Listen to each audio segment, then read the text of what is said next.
Maximum लोग हमारे यहाँ क्या है, हमारे इंडिया में वो क्या कहते हैं कि वजन कम करना है, फिट होना है, तो क्या खाएं ये बता दो। वर्कआउट कोई नहीं करना चाहता, मेहनत कोई नहीं करना चाह रहा। मैं जब वजन कम करता हूँ ना, हाँ। मैं जब वजन कम करता हूँ ना, मैं ज्यादा जी। खाता हूँ। ज्यादा खाऊंगा तो शरीर में ताकत रहेगी, मैं ज्यादा राइट। वर्कआउट करूंगा। बगैर एक्सरसाइज के अगर को आप वेट कम कर रहे हो तो आप अपने शरीर का बड़ा नुकसान कर रहे हो। बिल्कुल। आप डाइट कम करोगे तो वह शरीर की जो ताकत है, रोग प्रतिरोधक क्षमता है, रोग प्रतिरोध क्षमता है, वो खत्म हो जाएगी। कोई शॉर्टकट कुछ भी ले रहे हो लाइफ में तो भी आप नुकसान कर रहे हो। ये जो सारे काम दाम हैं, वो फोन देख रहे हैं, वो दूसरा वो कर रहा, तीसरा करे, कहाँ तक हम हैं तो सब कुछ है ना। हमें कुछ हॉस्पिटल में चले गए, दुनिया कुछ नहीं, फर्क नहीं पड़ता। कोई सिर्फ आपके परिवार के सिवाय कोई पूछेगा नहीं आपको क्या हुआ, क्या नहीं हुआ, क्या कुछ हुआ। और ये जमाना है ना, दुनिया सिर्फ रिजल्ट को सलाम करती है, संघर्ष किसी का नहीं देखा किसी ने। मैं चाय कॉफी नहीं पीता, क्योंकि मेरा मानना है कि चाय कॉफी बीमार पीते हैं। क्योंकि क्या होता, अंग्रेज थे वो आगे छोड़ गए थे, कभी बीमार होते थे तो हम चाय के साथ, मेरी माँ मुझे गोली देती थी बचपन में। चाय कॉफी बीमार पीते हैं। कोल्ड ड्रिंक शराब स्मोक तो बहुत दूर की बात है। ये तो कुछ है ही नहीं। Cold drink P low, burger खा लो, फास्ट फूड खा लो, ये सारी चीज कर लो, वो जहर खाने की जरूरत ही नहीं है, ये हो गया वो काम। शराब पी लो, गुटखा खाओ। पता है, मैं एंटी टबैको कैंपेन से जुड़ने मुझे मौका मिला। हमारे देश में 13.5 लाख उससे ज्यादा हर साल इंसानों की डेथ इस तंबाकू से होती है, जिसमें से 2,70,75,000 12 साल से 24 साल के बीच में। आजकल तो छोटे छोटे बच्चों को देखा है, वो हर सिक्योरिटी गार्ड, हर दूसरा हर तीसरा चबाता रहेगा कि जी भूख लगती है, ये सब नहीं करता तो गलत है, आदत गलत है। और फिर कई फिल्म वाले हैं वो प्रमोट करते रहेंगे, उनको मतलब ही नहीं गुटखा उस सब का, और बेचते रहेंगे, वो अपने 5-10 करोड़ रुपए ले जाएंगे। या आजकल तो मैं तो हैरान हो गया, लीजेंड क्रिकेटर तक बेच रहे हैं, बताओ। कपिल देव साहब, गावस्कर जी, मतलब सहवाग, ये सब गुटखा बेच रहे हैं। मतलब मैं हैरान हो गया कि भाई अब ये बताओ कि इतने लीजेंडरी इंसान, इतने बड़े इंसान है यार, रोजी रोटी तो खानी है, 2 रोटी खानी, 3-5 करें 2 से 1 पे आ जाएंगे। वो गलत है। फिल्म वाले हैं, चलो एंटरटेनर हैं भैया, वो बेच रहे हैं, उनकी उम्र जी है। मैं नहीं कहूँगा कि गलत सही क्या है, मगर कम से कम नैतिक कर्तव्य ये है कि भाई नहीं बेचना चाहिए। अब कोई फिल्म स्टार देख लो जो थोड़ा सा भी ठीक है, तो सारे वो सब बैठ कर जी हम तो इलायची बेच रहे हैं, समझ रहे हो। वो गुटखे वाले बदमाश है, उसको इलायची का रूप दे देते हैं, वो दूसरा रूप दे देते हैं। मैंने गांव में, मेरे पड़ोसी गांव में शूटिंग कर रहा था, एक 12 साल का बच्चा सिगरेट पी रहा था। मैं से बाहर निकला, घूमा, तो मैंने सोचा स्मेल कैसे आ रही है, मैं पकड़ा, क्यों, बोला कि एक वो फिल्म देखी थी मैंने OTT पे, उस पे जो मेरा फेवरेट एक्टर था ना, वो स्मोक कर रहा था। कोई फिल्म आई हुई साउथ की, और कोई उसमें सिगरेट पी रहा था, वो पता नहीं रॉकी भाई, पता नहीं क्या नाम था उसका, मैं तो फिल्म में देखी, उसने मुझे बताया।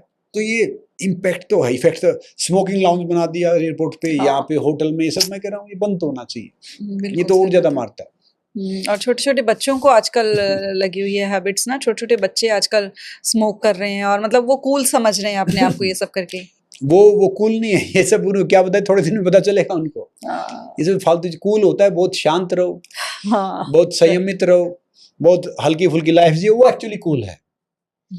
कूल ये थोड़ी है कि भाई आप ढेर सारे दिक्कतों में हो, ढेर सारी आपने टेंशन पाल रखी है, ढेर सारी चीजें, वो कहाँ कूल है।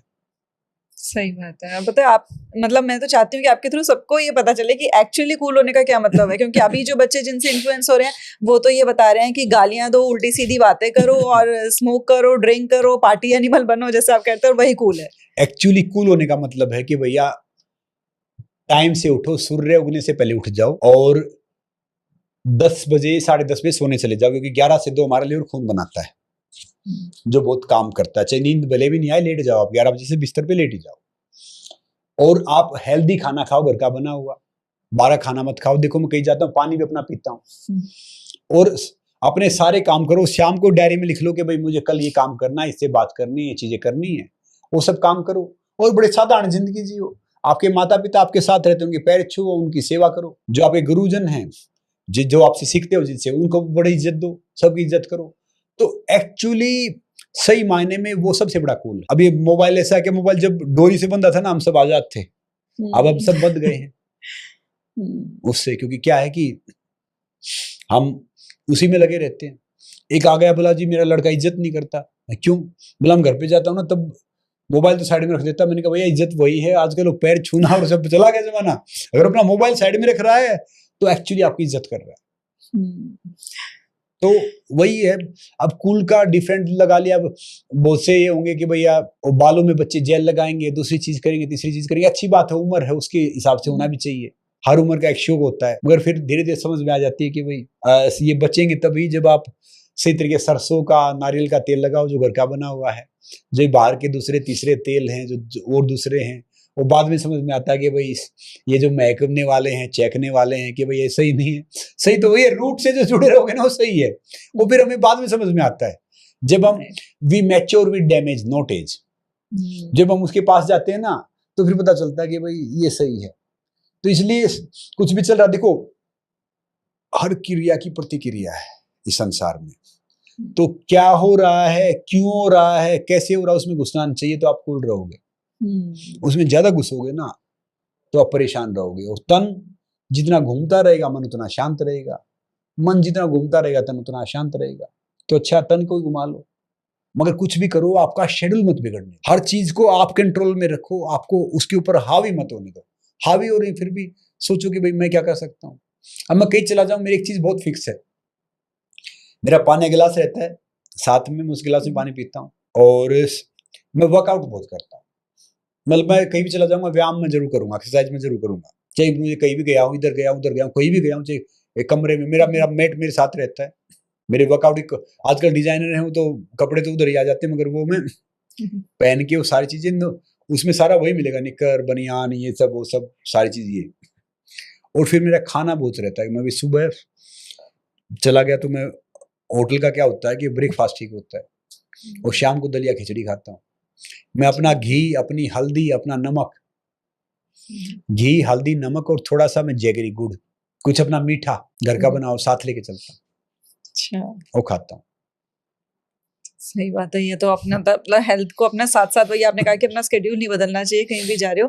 तो हम आपसे जानना चाहेंगे कि आपका एग्जैक्ट स्केड्यूल कैसे रहता है जब आप घर पे रहते हैं, या जैसे भी वर्क डे भी हो, तो आपका मॉर्निंग से लेकर रात को सोने तक क्या, अगर कोई इंस्पायर होकर फॉलो करना चाहे। मैं उठता हूँ 5:30 से 6 के बीच में, 5:30, 5:40, 5:45 मैक्स टू मैक्स। और 6 बजे तो मतलब चाहे मैं 4 बजे सोऊंगा तभी 6 बजे उठूंगा ही उठूंगा, वो तो एक रूटीन है। उठ के फिर थोड़ा सा परमात्मा का शुक्रिया अदा किया, 2-4 मिनट शांत बैठता हूँ टेरिस पे अपने, फिर ऐसे गुनगुना पानी पिया, 3 गिलास पानी पीता हूँ, 3-4 गिलास पानी। आप गर्मी में तो मटकिया पी सकते हो, या हल्का सा कोसा पानी, गुनगुना पानी पी सकते हो। वो पी के फिर मैं ऑयल पुलिंग करता हूँ 4-5 दिन सप्ताह में। ऑयल पुलिंग क्या होता है कि कभी आप सरसों का, कभी नारियल का, कभी मूंगफली का, कभी जो भी तेल मिले थोड़ा सा टंग पे रख लो, चलाते रहो। तो क्या है कि दांत में थोड़े मजबूत रहेंगे, दूसरा मुंह से स्मेल नहीं आएगी। फिर मैं अपने फ्रेश होने जाता हूँ, और मेरी आदत है कि मैं अखबार मैं फ्रेश होते टाइम देखता हूँ, पढ़ता हूँ कि न्यूज क्या चल रही है, सब कुछ है। उसके बाद में 6:30 पौने 7 बजे, पौने 7 के बीच में अपने टेरिस पे आ जाता हूँ। एक छोटा सा पेंट हाउस है यहाँ पे, तो 7, पौने 7 से 8 तक मैं यही वर्कआउट करता हूँ, जिसमें सिटअप्स रहता है। मैंने 1000 स्टमक का, लोअर बैक का वर्कआउट कर लिया। फिर मैं योग करता हूँ, सूक्ष्म व्यायाम, अनुलोम विलोम, कपालभाति, सारी चीजें। फिर मैं नहाता हूँ, सूर्य देवता को जल देता हूँ, फिर मंदिर जाता हूँ। तो मैं 1 से 1.5 घंटा बहुत पार्क में वर्कआउट करता हूँ, या तो खेलता हूँ बड़ा अच्छा, बैडमिंटन खेल लिया, बाकी चीज खेल ली। और उसमें दौरान में एक केला खा लिया, एक सेब खा लिया, ऐसे खा लेता हूँ। फिर उसके बाद 1 घंटा मैं मुंबई में रहता हूँ, देखिए सप्ताह में 2 दिन में जिम्नास्टिक करता हूँ। कोच है मेरे, वो मिलते हैं, मैं जाता हूँ, तो मैं अकेला रहता हूँ, उस हिसाब से देते हैं। और या फिर मैं अकेला रहता हूँ, उस हिसाब से क्लास देते हैं। अपने टावर में आगे हल्की हल्की वेट ट्रेनिंग करता हूँ। फिर मैं एक दिन क्रॉस कंट्री करता हूँ, जो कल सैटरडे, तो कल मैं 10 से 15 किलोमीटर बीच पे भागूंगा। सुबह चला जाऊंगा 6, 6:30 बजे, फिर वहां से फिनिश करके आऊंगा, क्योंकि क्या है कि फिर बाद में थोड़ा वो हो जाता है। मैं 7 के 7 दिन वर्कआउट करता हूँ, 7वें दिन थोड़ा कम करता हूँ। तो फिर मैं आके फिर मैं मेरा ब्रेकफास्ट कम लंच वही होता है कि वो फल खा लिया, फिर उसके बाद छाछ है, दाल है, या कोई सब्जी है, या रोटी है, चावल है, जो भी। अब मैंने पायल जी ने एक अच्छा किया था, फूड का स्टार्टअप स्टार्ट किया था। मैंने कहा इसी बहाने खाना बनाना सीख गए हैं। मैंने उनको बोला कि खाना खुद बनाना चाहिए, आप डोमेस्टिक हेल्प दूसरा ले सकते। हम अमेरिका से आए तो उनका माइंड चेंज हो गया कि नहीं, खाना तो मैं खुद बनाऊंगी, क्योंकि सब खुद बनाते उधर। फिर मैं खाना खाता हूँ, फिर उसके बाद खाना खाने से आधा घंटा पहले पानी पी लो, और खाना खाने के बाद 1 घंटे बाद पानी पियो। और खाना खाने से पहले देखो 1, 2, 3 ये 10 टाइम ही कर लो, आपका लीवर एक्टिवेट हो जाएगा। अच्छा, इससे क्योंकि सारे पॉइंट ये होते हैं। आपको लंबा स्वस्थ जीना है तो आपकी किडनी विडनी सारी चीज ये इसको 10-20 बार दबा लिया करो दिन में। इससे क्या है कि लंबा स्वस्थ जीना, तो ये थोड़ा अच्छा रहता है। तो ये सारे पॉइंट तो हाथ पैर में ही होते हैं। फिर उसके बाद वो कर लिया, फिर मैं खाना दोपहर का लंच करके मैं 1:30 बजे तक लंच कर लेता हूँ। मैं सारी मीटिंग अपनी रखता हूँ, 12 बजे बाद ही कुछ करूँ, क्योंकि मैं 11 बजे तक मेरा वर्कआउट खत्म होता है, 11 साढ़े 11 तक, 12 बजे घर आते आते हो जाते हैं, मुंबई रहता हूँ तब। फिर करके 15 मिनट फिर मैं आराम करता हूँ, चाहे उसमें एक पावर नैप ले लो या अलार्म भर लेता हूँ 15 मिनट का। उसके बाद फिर लिखना, पढ़ना, मीटिंग करना, शूटिंग कर रहे हो तो फिर आप डिफरेंट है आपका, वही पे वो होगा। फिर मैं शाम को टाइम मिले तो वर्कआउट का आजकल टाइम मिलता नहीं, मीटिंग रहती है, बाकी चीज रहती है। फिर शाम को मैं 9 बजे तक खाना मतलब दूध लेता हूँ, और एक नेचुरल या हलवा बना रखा हो, खांड का तो मैं हलवा और दूध वो करता हूँ, हलवा खाता हूँ, दूध पीता हूँ, या नेचुरल मूसली बना रखी है हमने, वो करता हूँ। और ड्राई फ्रूट भिगे रहते हैं, वो शाम को मैं उस मूसली टाइप में डाल लेता हूँ, या वो मतलब मूसली थोड़ी नेचुरल टाइप, उसमें डाल के दूध पीता हूँ। फिर वो हो गया। फिर शाम को सोने से पहले मैं थोड़ा वो करके थोड़ा स्टडी करता हूँ, पढ़ता हूँ 15-20 मिनट, डिफरेंट एक्सरसाइज करता हूँ मतलब पढ़ने की। फिर हनुमान चालीसा करता हूँ, तब मैं सोता हूँ 11 बजे बिस्तर पे चला जाता हूँ। 10:30 11 मेरा एम रहता है, 11 से और 5:30 समथिंग, ऐसा कि ये सब एक आध दिन आप लेट हो जाते हो, एक आध दिन थोड़ा पहले चले, वो हो जाता है। नॉर्मल रूटीन यही रहता है। 2 बार खाना खाता हूँ, और खाना भूख से कम, पानी डबल, वर्कआउट ट्रिपल, वसना 4 गुना। ये आप रखोगे तो वैसे फिट हो जाओ। हाँ, बड़ा अच्छा फॉर्मूला है ये। हाँ, तो उस हिसाब से मैं पूरा डे फॉलो करता हूँ, उस हिसाब से रहता हूँ। और रात को सोने से पहले नाभि में ऑयल डाल लेता हूँ। ओके। 1 बूंद ऑयल डालो सप्ताह में 4-5 दिन, अच्छा रहेगा ये। तो साधारण सी लाइफ जियो, साधारण सा करो। गांव में गया तो अखाड़े में जाऊंगा, यहाँ रहा तो डिफरेंट है। ये शरीर क्या है, जो हमारा दिल है ना वो प्रेम चाहता है, जो हमारा मन है वो सफलता और पैसा चाहता है, जो हमारी आत्मा है ना वो शांति चाहती है। तो इनका कॉम्बिनेशन वही बनाएगा जो बहुत संयमित होगा या योगी पुरुष होगा, वो इन्हें कॉम्बिनेशन बना पाएगा। आम इंसान कहाँ कॉम्बिनेशन बनाएगा, पैसे पीछे भागे तो पैसा पैसा पैसा जाएगा, फिर बैक एंड आ जाएगा, या भागेगा फिर वो कि प्यार प्यार प्यार भागेगा, फिर वो प्यार में पीछे आ जाएगा, फिर वो शांति शांति शांति भागेगा, फिर वो शांति करके आएगा, फिर उसमें पीछे आ जाएगा। हर चीज को बैलेंस से जाओ। पहाड़ों पे जाके या बाबा बनना, साधु बनना, या मौलवी बनना, पादरी बनना, या गुरुद्वारे में बैठना, वो संत नहीं है। संत बनने में और होने में बड़ा फर्क है। कपड़े पहन लिए तो मैं दिखा संत जैसा, हो गया ना, पूरी जिंदगी चली जाती है बनने। सही मेडिटेशन क्या है, आंखें बंद करना नहीं, आंखें खोलना है। आंखें तो पहले ही बंद है। अगर हम अपना काम ईमानदारी से करते हैं तो हम एक्चुअली मेडिटेशन कर रहे हैं। और हमारे देश में पता है क्या है, हमारा देश बहुत सर्वोत्तम है, हमारी संस्कृति बहुत सर्वोत्तम है, मगर उसके बावजूद है ना हम कुछ गलत कर रहे हैं। जैसे अभी सरकार भी क्या है कि स्किल डेवलपमेंट पे बहुत पैसा लगा रही है। मैं कह रहा हूँ स्किल डेवलपमेंट से कुछ नहीं होगा, आप कैरेक्टर डेवलपमेंट पे पैसा लगाओ, नेशन लव को डेवलप करो। अब खुद बताओ कि एक स्किलफुल डॉक्टर हो गया, अगर उसमें कैरेक्टर नहीं है तो क्या करेगा वो? उस बेचारे जो पेशेंट है, जो मरीज है, जो शरीर से मरा पड़ा, उसको फाइनेंशियली मारेगा। एक वकील आ गया, अगर स्किल तो उसमें है, स्किलफुल बहुत है कि शहर का सबसे टॉप वकील है, अगर उसके पास चरित्र नहीं है, कैरेक्टर नहीं है, क्या करेगा वो? जो केस 5 हियरिंग में खत्म होता है उसको 500 हियरिंग में खत्म करेगा।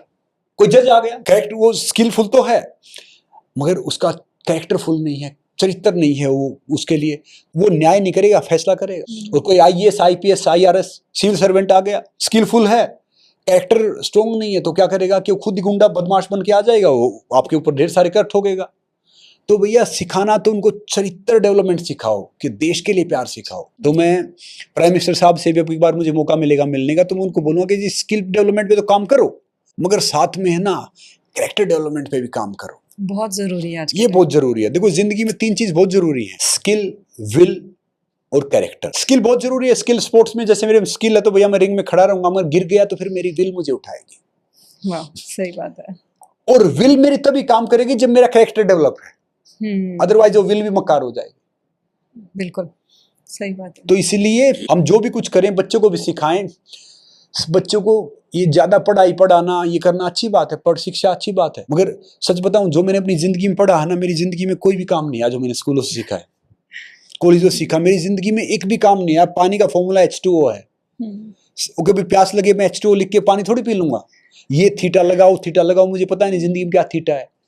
स्कूलों में कॉलेजों में सिखाना चाहिए, क्योंकि हमारी शिक्षा पद्धति मैकोले आए थे, उन्होंने चेंज कर दी थी। जब वो भारत में आए उन्होंने देखा कि भाई हम तो इन्हें गुलाम बना नहीं सकते, ये तो बहुत स्ट्रॉन्ग है, गुरुकुल है, इनकी शिक्षा पद्धति इतनी स्ट्रॉन्ग है। तो उन्होंने स्कूलों में पहले हमारी शिक्षा पद्धति को तोड़ा, हमें अलग अलग धर्मों में बांटा, अलग अलग चीजें कर दी। पहले तो हम संयुक्त थे, हिंदुस्तान था। राइट। अब जो हमारी शिक्षा पद्धति है ना वो गोरों वाली है। और गोरे क्या है, गोरे तो हमें देख के हम प्रभावित हो रहे हैं कि भाई ये संस्कृति अपना लो, और हम उनके वो संस्कृति देख रहे हैं जो बच्चे हैं दूसरे हैं तीसरे हैं। तो सीखो स्कूलों से, उनको पढ़ाओ, मगर साथ में उनको है ना वैल्यूज दो, वो कैरेक्टर उनका बिल्ड करो कि भैया वो उनके काम आ सके। आजकल मुझे बहुत मौका मिलता है कि मैं IIT जाता हूँ, IIM जाता हूँ, बाहर भी जाता हूँ विदेशों में, यूनिवर्सिटीज में। मैं कभी किसी क्लास में 2nd डिवीजन पास नहीं हुआ, 3rd डिवीजन मुश्किल से पास होता था। मर पढ़ के 40% आ गए, किसी में 38% आ गए, किसी में कुछ आ गया। मगर फिर मैंने बाद में सीखा, हालांकि मैंने हिस्ट्री से MA किया बाद में, तो मैंने बहुत ही हिस्ट्री पढ़ी। अब जो ये व्हाट्सएप यूनिवर्सिटी वाले हैं जो ट्विटर पे बहस करते रहते हैं, इनको हिस्ट्री का नहीं पता। मैंने यहाँ के भी पढ़े हैं, बाहर के ही पढ़े हैं, तो मैं उसका निचोड़ निकालता हूँ भी क्या है। मैंने गीता पढ़ी है, थोड़ी सी बाइबल ही पढ़ी है, कुरान ही पढ़ी है, अपने थोड़े थोड़े वेद भी पढ़े हैं। तो मैं नहीं कहूँगा कि मैं वो हूँ, मगर उसके बावजूद अब समझ में आ रहा है कि कुछ भी नहीं पढ़ा है, तो उनको समझने की कोशिश की है। महर्षि दयानंद जी को मैंने बहुत डाई हार्ट फॉलो किया है, क्योंकि वो उनसे ताकतवर और उनसे बड़े कोई थे ही नहीं। तो आपके आदर्श कौन है उनसे पता चल जाएगा देश कहाँ जा रहा है। पहले आदर्श कौन होते थे? सुभाष चंद्र बोस, भगत सिंह, चंद्रशेखर आजाद, राजगुरु, सुखदेव। आजकल आदर्श कौन है? कोई ये इन्फ्लुएंसर हैं जो सोशल मीडिया पे लड़ते रहते हैं, बिल्कुल। ये दूसरे हैं, कोई दूसरा कुछ करता रहता है, तीसरा कोई बच्चियां हैं, कोई वो एयरपोर्ट पे नंगे घूमती रहती हैं। तो इनको यूथ बहुत फॉलो करता है, इनको आइडल मानता कि भैया मैं इन जैसा बनना है। नहीं, वो गलत है। वो देश हमारा आगे नहीं जा रहा, तो देश हमारा पीछे आ रहा है।